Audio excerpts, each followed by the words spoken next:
TGT teachers अंग्रेजी के, जिनकी पिछले दिनों में एक भर्ती हमने रद्द भी की है, जो पिछले 5 साल से कोर्ट में लिटिगेशन के कारण से चल रही थी, केवल सब्जेक्ट के नाम से इंग्लिश कंपलसरी और इंग्लिश इलेक्टिव, ये एक विवाद बना हुआ था। तो कई यूनिवर्सिटी से भी परामर्श लिया और बाकी सब जगह से भी परामर्श लेने के बाद ये ध्यान में आया कि हम इंग्लिश सब्जेक्ट का एक ही लेवल कर देते हैं सबका, चाहे वो इलेक्टिव है, चाहे वो कंपलसरी है, चाहे वो ऑनर्स है, या एक नया आ गया इंग्लिश कोर। तो इंग्लिश कोर भी नई एजुकेशन पॉलिसी में आया है।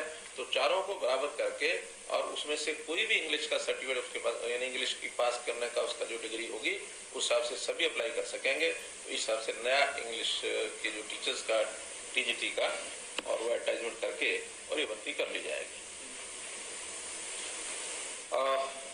एक विषय आता है कि जो बच्चे अबंडन्ड और सरेंडर्ड श्रेणी में आते हैं, अबंडन्ड यानी जो 5 साल से कम आयु के बच्चे कहीं भी बिना किसी वारिस के घूमते हुए लावारिस कई बार पुलिस को मिल जाते हैं, कहीं वो लोग छोड़ देते हैं और उसका कोई आगे मालिक, कोई उनका माँ बाप, कोई उसका ट्रेसेबल नहीं होता।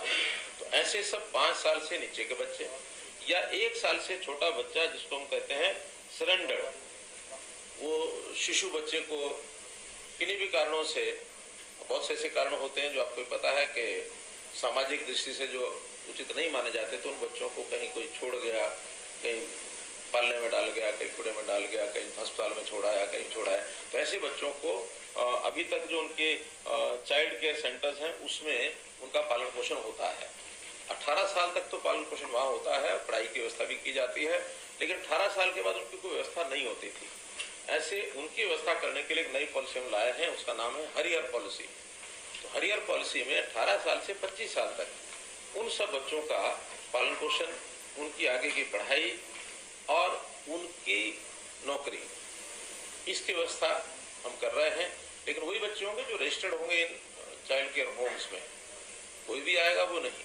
तो ऐसे निश्चित संख्या है उनकी, और उनको 25 साल की उम्र तक या उससे पहले अगर उनकी शादी कराने में, क्योंकि डिप्टी कमिश्नर को उनका बना दिया है गार्जियन, तो वो शादी की व्यवस्था भी उनकी बच्चों की, चाहे लड़का है चाहे लड़की है, किसी प्रकार से वो हो जाती है, तो तब तक ये व्यवस्था सरकार करेगी। पहले पढ़ाई की कोशिश करेंगे कि पढ़ लिख करके और आगे बढ़ जाए। पढ़ाई में मन नहीं लगता है, कमजोर है, तो फिर उनको 25 साल से पहले उनकी नौकरी ग्रुप सी और डी, 10वीं या 12वीं उसकी शिक्षा के हिसाब से उनको एक्स ग्रेशिया के हिसाब से मिलेगी। कोई उनका एग्जाम नहीं, कोई कुछ नहीं, उनको सी और डी में नौकरी का जो पाथ है उसको मिलेगी।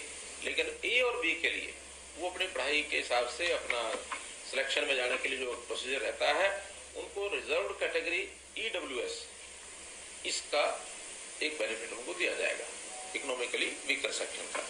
उसके अंदर वो आ जाएंगे, उसमें चाहे वो सरकारी नौकरी हरियाणा सरकार की हो या केंद्र सरकार की हो, तो EWS का उनको श्रेणी का लाभ मिलेगा। तो इन बच्चों के लिए, और 25 साल तक अगर उससे पहले नौकरी लगता है तो उस नौकरी की जो उसकी सैलरी है वो भी उसकी रिजर्व रहेगी, खर्च उसका तब भी गवर्नमेंट ही करेगी। केवल उसमें से अगर वो चाहता है तो 20% पैसा निकाल करके स्वयं खर्चने की इच्छा करता तो कर सकता है। यानी एक प्रकार का वो डिप्टी कमिश्नर ही उसका रहेगा गार्जियन, और उसके बाद शादी होने के बाद वो पैसा उसको दे दिया जाएगा। और उसको कहीं भी मकान के लिए अगर कुछ राशि उसको एज लोन देना होगा तो 2 कमरे के मकान के लिए लोन भी दे दिया जाएगा, उसका इंटरेस्ट जो है गवर्नमेंट देगी।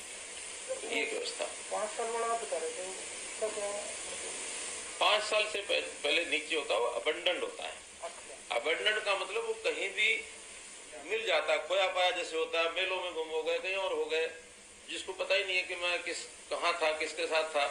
या कई बार पुलिस को मिल जाते हैं बच्चे, उसकी कोशिश की जाती है कि उनके माँ बाप की तलाश की जाए, उनको वापस हडोर किया जाए, लेकिन कई बार बच्चे का और माँ बाप का मेल नहीं करा पाते, फिर उनकी व्यवस्था वो चाइल्ड केयर होम में होती है।